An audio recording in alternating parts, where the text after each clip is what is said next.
Hi guys, today we're going to be working on my E93 335.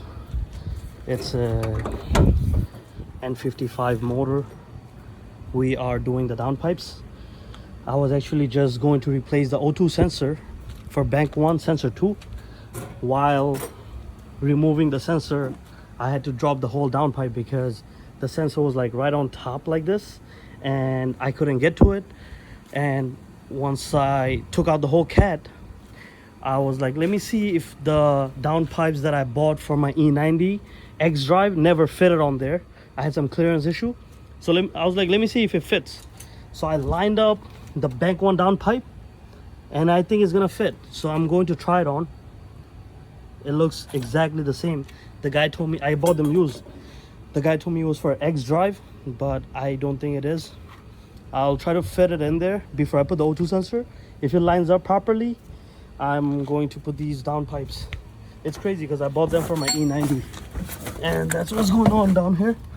I wish I started the video earlier, but I didn't plan on doing the downpipes. So far, I'll show you what I did. I started with removing all these 4 bolts. It was very easy because I think the previous owner, when he was doing the new turbos, they had these bolts removed, so it was very easy, no struggle. I got these bolts out. I loosened this one right here, which like holds both of them together, so I could move them back and forth. And if we come here on that side, I just had to do the V band for bank 1. This is bank 1 right there. I saw a lot of people started moving their rack and pinion and stuff, but to be honest, I got my hand in there just with the 12mm wrench, and I was able to loosen that bolt, get it out, and I disconnected the O2 sensor from the top for bank 1 sensor 1, and this one is the bank 2 sensor 2, and I'll remove this one next. All right, next guys, I just came back from here. Next I'm removing this bolt. That's for the bracket. I couldn't get to it before because of the other downpipe being here, but after I got it off, I'm able to just get this nice and easy with a wrench. It's a 13mm bolt. Done. I hate this bracket. They shouldn't have had this bracket. These are loose, this is loose. I'm gonna disconnect this cable right here. Let me see if I can get this off. Probably need both hands. I'll get this off next, and I'll go on the other side right there. Spoke too soon. I said that, oh, I saw other people removing rack and pinion and I don't have to. I am wrong. That's what I'm doing, because to get to bank 2, there's literally no space. I'm gonna break my hand if I try to get my hand in there and try to twist it. Oh, looks like the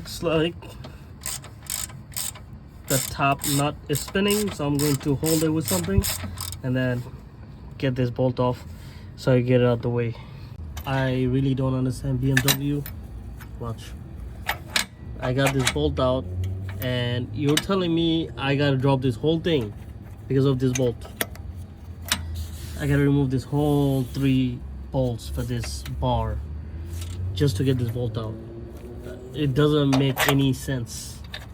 Anyways, the nut that's holding this bolt for the rack and pinion on top, it's a 16mm, and this was the E-Torx, which was E12. E12 works perfect. On top is a 16mm, and I'll just stay calm and get this bar off, because without it I can't get this bolt off. That's insane. And in the front and in the back right here, so the angle is very bad. The back and the front is 18. Right here you have a 16mm here and a 16mm right here. All right, so as you can see, that's how much I moved it. Obviously it was very hard. I used a pry bar use the pry bar to push it out a little bit, and I was able to get my hand in there. And the bolt is already loose. Just gonna get it off with my hand now. And also for reference, anyone wondering how do you know which cable is which one? This one, the O2 sensor, I don't know what happened to the bracket over here, but anyway, this sensor that's in the front, closest to the front, is your sensor one, bank one. Both of these are sensor ones for bank one and bank two. This is bank one. The way I think, oh yeah, BMW is pretty smart, because these three is bank one, so they kept this one with bank one. This is bank two, so they kept this with bank two. First three bank one, those 3, 4, 5, 6 is bank two.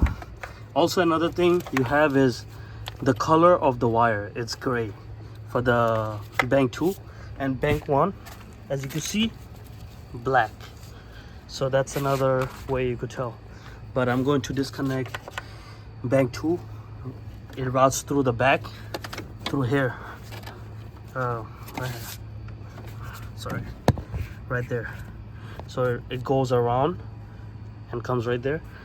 This car was already missing the cabin filter and the whole cowl, so I didn't have to do all of that. All right, after struggling for hours with the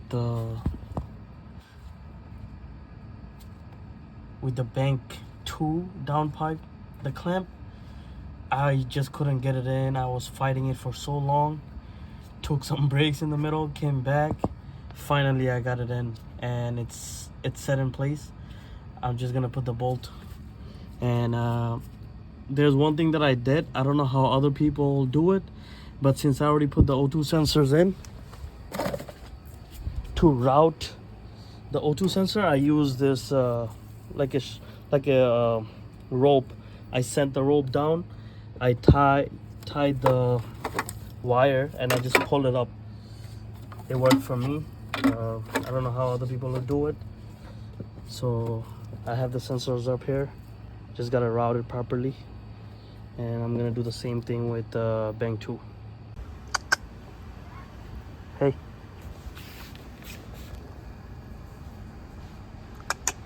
Let's see. We're still struggling with bank 2. We have it seated, but I'm struggling with getting the clamp over it. The space is just too tight. I don't know if it's because of the upgraded turbos or it's just like this, but I just can't get it on. Last night I struggled for like 2 hours, and then I just came back today. Let me see if I could get it done. I feel like that's, if I get through that, everything else is going to be simple, but I'm really just stuck in here. I never thought I would be able to get this bolt in. Oh my goodness. What I ended up doing, I'll show you guys. So from this side, sorry, you can see the clamp from this side. So I needed some tension from the bottom. I kept this wrench in there, and I stuffed it with with this, so that kept it in place. And then I went on the other side from here, put the bolt, and then kept pressing the wrench. So if there was another person to help me out, that would have been much easier, but I had to figure this out on my own, and I'm very glad I was able to get that whole bolt in. Everything is good. I'm gonna make sure. One quick note, you see the wastegate is right behind it. So imagine if I were to now just tighten it and leave it right there, that would be a very, very, very bad decision, because your wastegate is gonna be stuck. So make sure if you're installing, you get that out the way so it's not pushing out to the wastegate. I'll probably lower it or send it up. But yeah, this is good to go. And I'm gonna go take a break, pray, and come back. Alright guys, the update here is both of the downpipes are in. V bands are tight, and on this side, this is bank 2. It's already tight. Bank 1, I'm putting the bolts in. After everything is done, I'm going to be, after I tighten these, I'm gonna send this O2 sensor for bank 1, and pretty much it. After that, I gotta put the steering rack back, and hopefully I could finish it tonight. Alright, finally I could get it out from under the car. Here's the final look. All the bolts are in, O2 sensors are in, and also I connected on the top. I'm gonna put the wheel and drop the car.